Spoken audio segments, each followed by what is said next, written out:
हाँ, कल दिल्ली में 10,489 10,489 पॉजिटिव केसेस थे। पॉजिटिविटी जो है वो 14.24% थी, जो कि हाईएस्ट दिल्ली में 36% गई थी। तो अब पॉजिटिविटी पहले हाईएस्ट से आधे से भी थोड़ा कम है, और हाईएस्ट केस जो गए थे 28,000 पर डे तक गए थे, जो कि कम होके अब 10,400 पे आ गए हैं। ये ट्रेंड पिछले 24 अप्रैल से धीरे धीरे कम होता आ रहा है, ट्रेंड देखने को मिल रहा है। मेरा ये कहना है कि अभी भी पूरी तरह सतर्क रहने की ज़रूरत है। सभी लोगों को मास्क लगाना चाहिए घर से अगर बाहर किसी भी काम से निकलते हैं, और हर तरह का कोविड अप्रोप्रिएट बिहेवियर का पालन करना चाहिए। सर, वैक्सीन की अभी क्या स्थिति है अवेलेबिलिटी की? वैक्सीन की बहुत ही कम अवेलेबिलिटी है दिल्ली के अंदर। कोवैक्सीन तो लगभग ख़त्म हो गई है, कोविशील्ड भी 2-3 दिन की हमारे पास है अभी, तो वैक्सीन की अवेलेबिलिटी बिल्कुल कम है।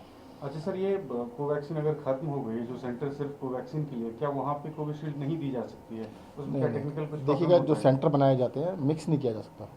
जो सेंटर कोवैक्सीन के लिए बनाया गया वो कोवैक्सीन के लिए, जो कोविशील्ड के लिए कोविशील्ड के, जो सेकंड डोज लगती है, नहीं तो कन्फ्यूजन क्रिएट हो जाएगा ना। एक आदमी ने कोवैक्सीन लगवा ली, अगली बार वो कोविशील्ड बन गया, तो वो कोविशील्ड लगवाने वहीं पहुंच जाएगा। तो इसलिए सेंटर को अलग रखा जाता है, ये कोवैक्सीन का सेंटर है, ये कोविशील्ड का सेंटर है। लेकिन सेकंड डोज के लिए ग्लोबली ये भी होता है ना, आप कहीं पे भी जाके ले सकते हैं। ले सकते हैं, परंतु आपको क्लियर होना चाहिए ना। और दूसरा, कोविशील्ड कौन सा हमारे पास है, वो भी 2-3 दिन की है। अगर उसको हम कहते हैं सेंटर को बदल देंगे तो वो एक दिन में खत्म हो जाएगी सारी की सारी। भाई 2-3 दिन की कोविशील्ड बची है, ये 18 to 44 के लिए आप कह रहे हैं या हाँ, 18 to 44। अच्छा, वो भी 2-3 दिन की ही बची है। 18 to 44। अच्छा, उसमें 2-3 दिन की कोविशील्ड बची है बस।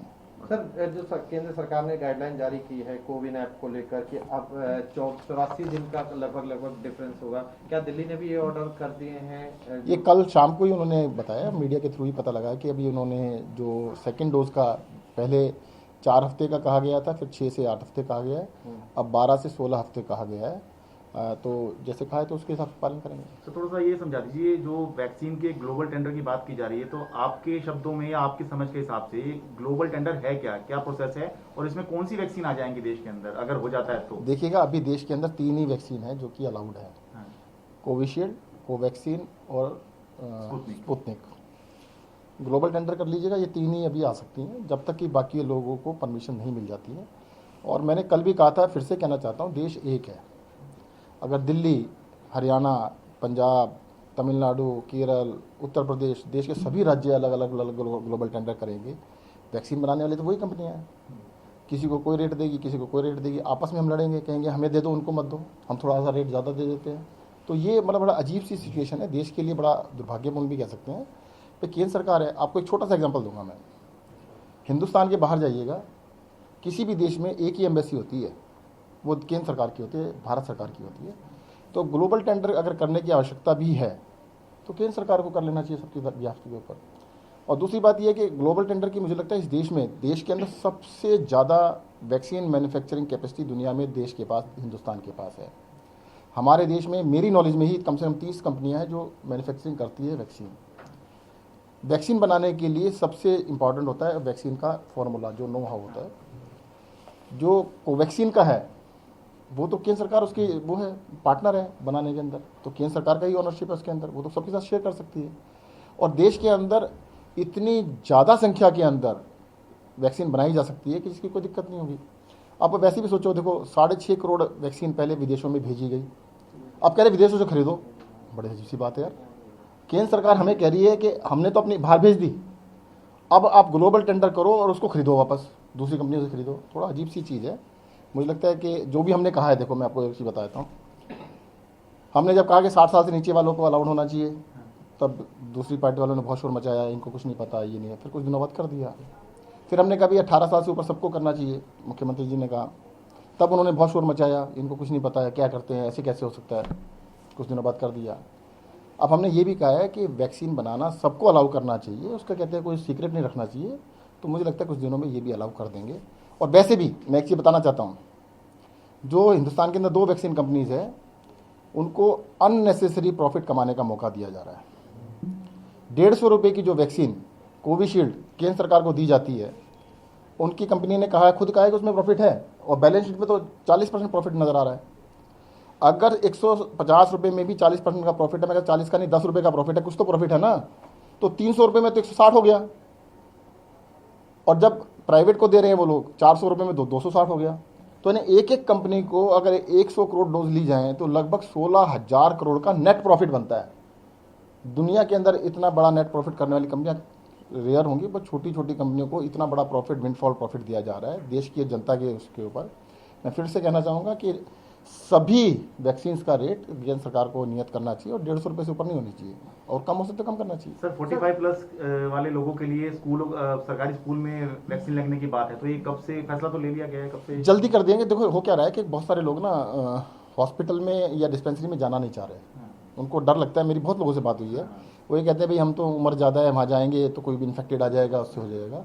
तो स्कूलों का जब हमने 18 से 44 तक का स्टार्ट किया तो उसका बहुत ही अच्छा रेस्पॉन्स आया। खुली खुली जगह होती है, वेटिंग एरिया होता है, बहुत सारे कमरे होते हैं, अलग अलग कमरों में बिठाया जा सकता है, तो सोशल डिस्टेंसिंग का कोई दिक्कत नहीं होती है। तो स्कूलों वाला बहुत ही अच्छा हमारा एक्सपेरिमेंट रहा है, तो इसलिए सभी सेंटर्स को अब स्कूलों में शिफ्ट किया जाए। सर ऑक्सीजन को लेकर आपने बोला कि जो सरप्लस ऑक्सीजन है वो वापस कर देंगे केंद्र को, एक जिम्मेदार स्टेट होने के नाते। सर पेसो एक रिपोर्ट लेकर आ रही है, वो कहीं ना कहीं दिल्ली सरकार को घेर रही है सर कि इनके पास कभी स्टोरेज था ही नहीं। अगर हम 700 में डेली देखो स्टोरेज की जरूरत नहीं है, अब खपत की बात होती है। ऑक्सीजन ऐसा थोड़ा हमने स्टोर करके उसको कहते हैं हमने वहाँ पे होर्डिंग करनी है। भाई दिल्ली में एक समय था जब 700 टन पर डे की खपत थी। भाई आप जिस मर्जी हॉस्पिटल में चले जाइए, मुझसे बात मत कीजिए, किसी भी प्राइवेट हॉस्पिटल में चले जाइए, गवर्नमेंट हॉस्पिटल में चले जाइए, एक दिन ऐसा था जिसकी 20 टन पर डे की खपत थी। आज वो खपत कम होकर 15 रह गई, 14 रह गई। तो उसको तो खपत करनी है, स्टोर करके कोई जमाखोरी थोड़ा करनी है। वो कह रहे जमाखोरी की जगह नहीं है। अरे भाई यूज़ करने की तो है ना। अगर वो ऑक्सीजन मिल रही है और साथ साथ यूज़ हो रही है, तो हमने कब कहा कि हमारे पास जमाखोरी के लिए जगह है? हमारे पास ये था, हमारी डिमांड थी 700 टन पर डे की। उसके अलावा दिल्ली के अंदर बहुत सारे बेड उस टाइम पर हमारे अनफंक्शनल रहे क्योंकि ऑक्सीजन नहीं थी। तो ऑक्सीजन की खपत थी। अब ये कहने लगे कि दिल्ली में दूध आता है कि जी दिल्ली में 1 करोड़ लीटर दूध आता है, परंतु भंडारण की क्षमता 50 लाख लीटर की है। अरे भाई रोजाना पी लेते हैं ना, रोजाना आता है, रोजाना लोग पी लेते हैं। तो उसकी भंडारण इंपॉर्टेंट नहीं, उसकी खपत इंपॉर्टेंट है। सर अभी मरीजों की तादाद कम हुई है, थोड़ा सा दबाव कम हुआ है हॉस्पिटल में, लेकिन अभी भी जो आवश्यक दवाई है रेमडेसिविर और टोसिलिजुमाब, इसकी खपत बहुत ज़्यादा है और लोगों को बाहर मार्केट में मिल नहीं रहा है। हॉस्पिटल्स के लिए क्या गाइडलाइंस है, वो कैसे सरकार के थ्रू लेते हैं? इसके लिए वेबसाइट बनाई गई है और हॉस्पिटल्स को उसके थ्रू मिलती है, और इसका पूरा कंट्रोल केंद्र सरकार के पास है। किस राज्य को कितनी मिलेगी ये पूरा कंट्रोल उनके पास है, उन्होंने कंट्रोल किया हुआ है, उसी हिसाब से मिल रहा है। दिल्ली के गाँव में भी अब मामले बहुत ज्यादा बढ़ने लगे हैं और लगातार वहाँ तो मौतें भी, कई ऐसे गाँव हैं जहाँ मौतों का मामला सामने आ रहा है। देखिएगा दिल्ली के अंदर अभी तक जो दिल्ली में तो चौथी लहर चल रही है, पहली, दूसरी और तीसरी लहर के अंदर जो आउटर पेरिफेरी के गांव थे उनमें बहुत ही रेयर केस देखने को मिले थे। इस बारी है तो मुझे लगता है कि हो सकता है भाई देखो जो इस बारी पूरे देश के अंदर गांव के अंदर गांव तक फैला है, तो लोगों तो ये भी कह रहे हैं कि भाई जो गांव तक पहुंचने का कारण था वो ऐसा कुछ रहा है कि कुंभ के अंदर बहुत लोग गए थे तो वापस आए, तो उसकी वजह से गाँव तक भी पहुँचाइए। सर तो क्या सघन जांच की जाएगी, अब कुछ जांच बढ़ाने की गाँव के लिए खास? बिल्कुल कर रहे हैं। आप देखिएगा साउथ वेस्ट डिस्ट्रिक्ट के अंदर हमारी जो टेस्टिंग है 10,000 से भी ज़्यादा पर डे हो रही है, तो उसके बहुत ज़्यादा जांच की जा रही है। सर टोसिलिजुमाब के बारे में सरकार ने ऑर्डर दिया है कि कमेटी बना दी है, वहाँ पे अप्लाई कीजिए, वो एप्लीकेशन देखेंगे, रिव्यू करेंगे, तब वो होगा। आपको लगता है ये बिल्कुल वैसे ही जैसे यूपी में भी आया था कि अगर बेड चाहिए तो सीएमओ से लिखवा के लाओ, अभी सिस्टम में फंसाने वाली बात है? केंद्र सरकार देखो, दिल्ली सरकार का ऑर्डर है सर ये? सर केंद्र सरकार के आधार पे ना, उन्होंने दी कितनी है? 1 महीने के लिए 1,000 पीस कह रहे हैं। 1 महीने में 1,000 देंगे तो पर दिन 30 हुई। डिमांड मान लो एक दिन में 500 की है, तो कुछ तो करना पड़ेगा ना। ठीक, thank you. Thank you sir.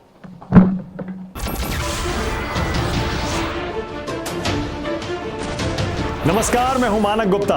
अगर आपको हमारा ये वीडियो पसंद आया हो तो इसे लाइक और शेयर जरूर करें, और हां, हमें सब्सक्राइब और फॉलो करना ना भूलें ताकि आप देश और दुनिया की कोई खबर मिस ना करें। तो जुड़े रहिए हमारे साथ और देखते रहिए न्यूज़ 24।